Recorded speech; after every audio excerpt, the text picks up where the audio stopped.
busy taking a picture. And got on my daddy glasses. These me right here. You ain't getting these back, daddy. That was from us, Yeah, these me. I'm like somebody's school teacher. You can see clearly now the rain is gone.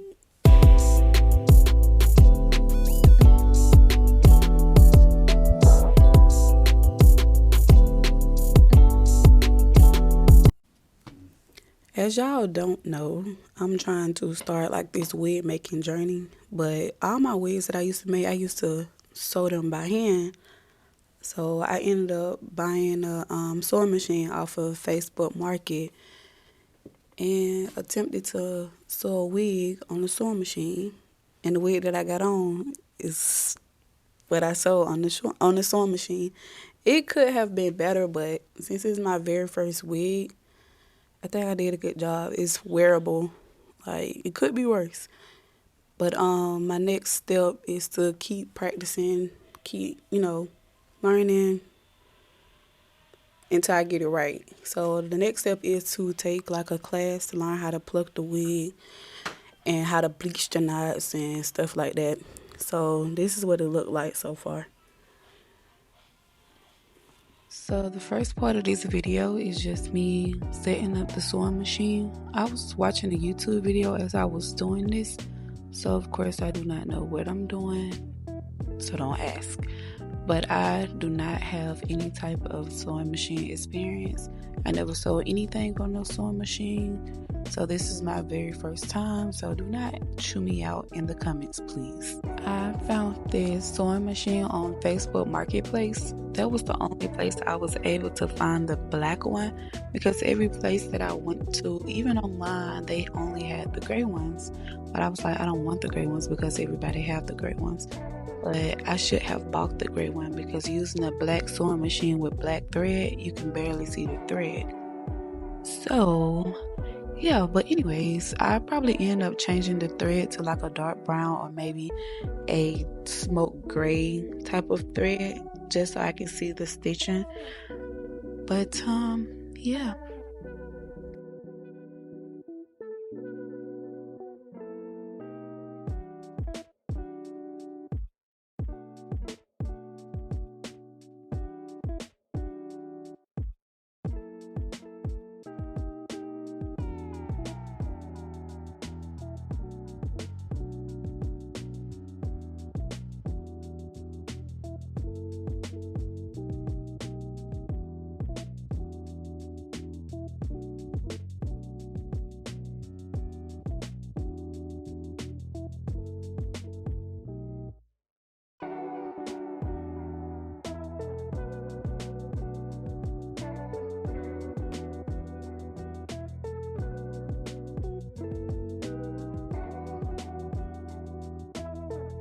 As you're watching this video, please do not forget to like, comment, and subscribe to my channel.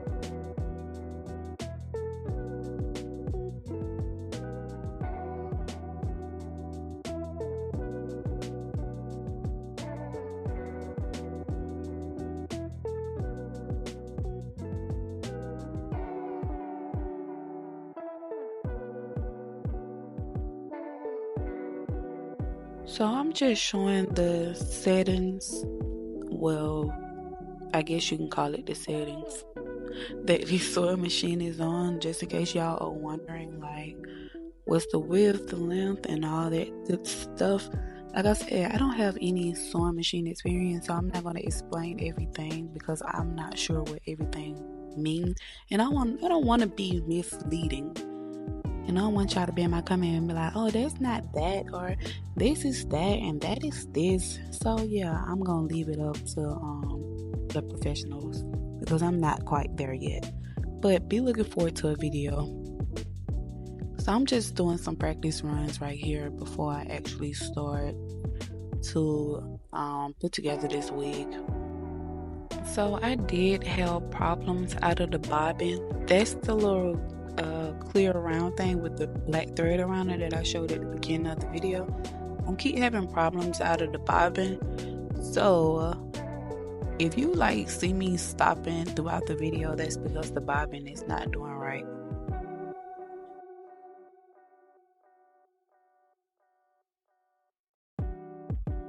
So this is the type of hair that I'm using. It's called B&B Express. I got this hair from the beauty supply store. You can get your hair from anywhere really. I just bought this to practice with. So I want to start off with no expensive hair to practice with. Go to the beauty supply store, buy some bundles and a frontal for a good little $50, maybe $60 if you catch it on sale. Go ahead and buy that. But this is just some hair that I bought from the beauty supply store. If you are in Atlanta, I went to Beauty Exchange, the Cascade location for this hair. The quality was okay, but like I said, this is just me practicing.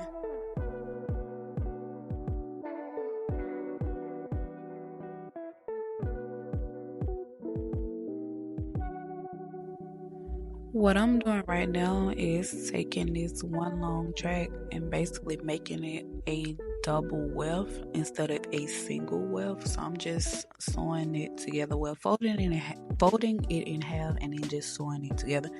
For some reason I can't talk. I zoomed the camera in just so y'all can see exactly what I'm doing, even though my hand is in the way. I don't know what had happened right here, but the thread somehow created a knot underneath the weft, and I tried to take the weft off without breaking the needle or anything. So yeah, it was kind of hard to come off. I don't know what went wrong or what happened because everything was fine. But anyway, this is the knot right here. I had to cut that off, and this is what it looked like. So after I cut everything off and got everything back together, I had to try it again. And if you don't know what a weft is, that's just a cosmetology term for a track.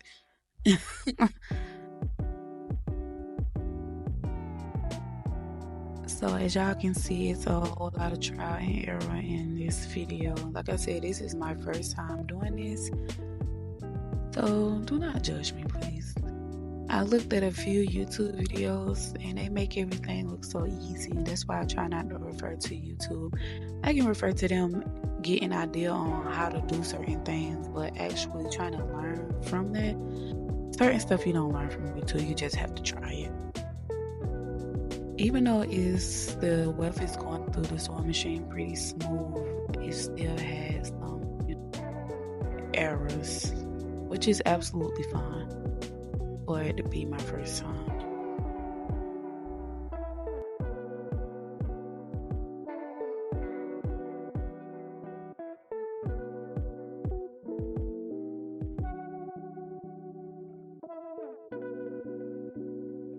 So this is what the first weft looked like.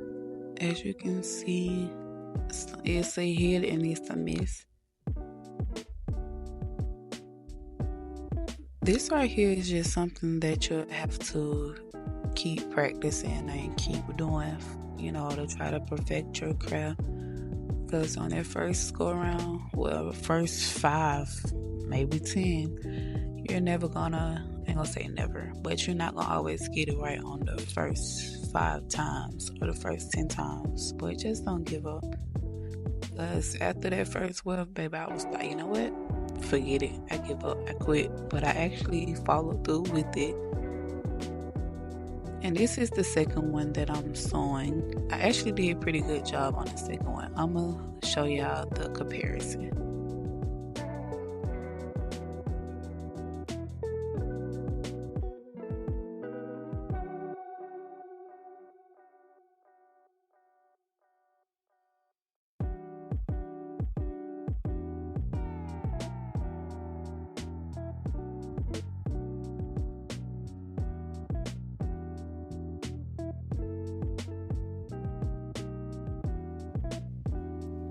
Okay, so this is the second one that I did. The second one looks a little bit more neat than the first one, because the first one, the thread really didn't catch the track at all.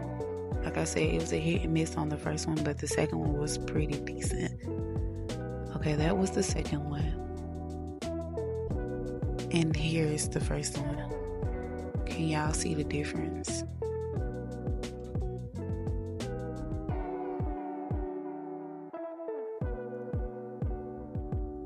So what I'm doing right here is bleaching the knots on the closure. I'm just spraying the Got2b so I can brush back the hairs. I don't want to bleach any unwanted, I guess that's the term, hairs or anything like that. I also sprayed it on the front so the bleach won't go through the closure and bleach the hair too much. I just want to bleach the knots and not the hair. So my dog chewed on my pack, so that's why it was getting everywhere. Thank God his ass didn't die. So I'm just mixing it up. No, I did not measure this. I don't know if I'm supposed to measure it or whatnot, but I didn't do none of that. And the Got2b spray was still wet, so I had to fan it a little bit so it can dry. I need to take a class, 101 wig making class, so I can learn how to bleach the frontals, pluck the frontals, and also sew wigs on the sewing machine. I did an okay job for my first time because the wig was still wearable. Like, I could have real deal messed this up. And I used the brown cap because that was the only thing I had here at home. I thought I had some black dome caps, but apparently I didn't. So I used the brown one, but on my next go around, I'll be sure to use a black one. So as I cover that up with bleach, I'm gonna go ahead and wrap that in foil and let that sit a little bit. And while that's doing that, I'm gonna go ahead and put this cap on this cork. Like I said, I did not have any more black dome caps, so I had to use what I had. I'm in practice mode, okay? So this brown cap did just fine. So I'm just preparing one needle so I can sew down that frontal once it gets done bleaching.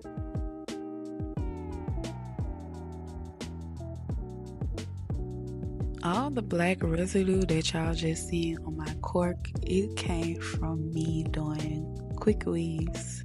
Because usually when I'm in a rush, I usually glue tracks to the dome cap and just put it on like that. Create a U-part wig and all that good stuff. So that's what all the black residue is on this cork. It comes from the bonding glue. So I measured everything. I sewed the frontal on. The black lines are just a guide on where I'm sewing the tracks on it. Actually, I did not sew the frontal on. I'm about to do that right now.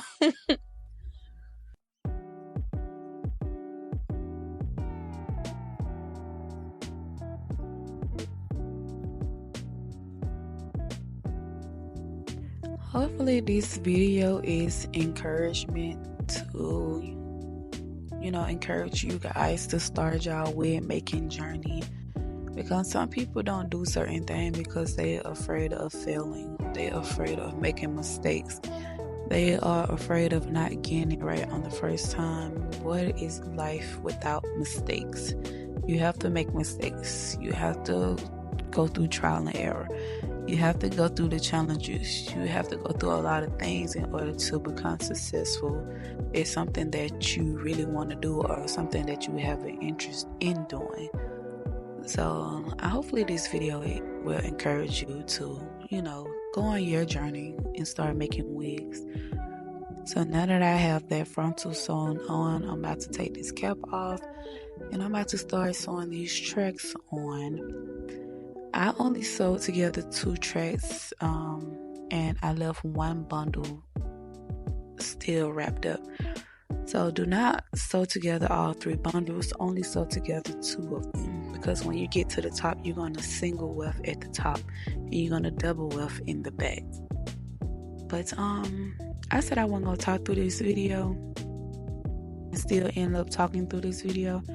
So I'm just going to let you guys watch this process and I'll be back.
So I did not record the part while I did the top, but this is what the inside looked like. Yes, it's messed up. It is messed up. I've been having problems out of the bobbin. The bobbin kept getting stuck. I didn't know how to maneuver the track, and it was just all bad. But guess what? People ain't gonna see that part. And like I said, this wig is wearable. I didn't have to use no glue, no nothing. So kudos to me. Thanks for watching.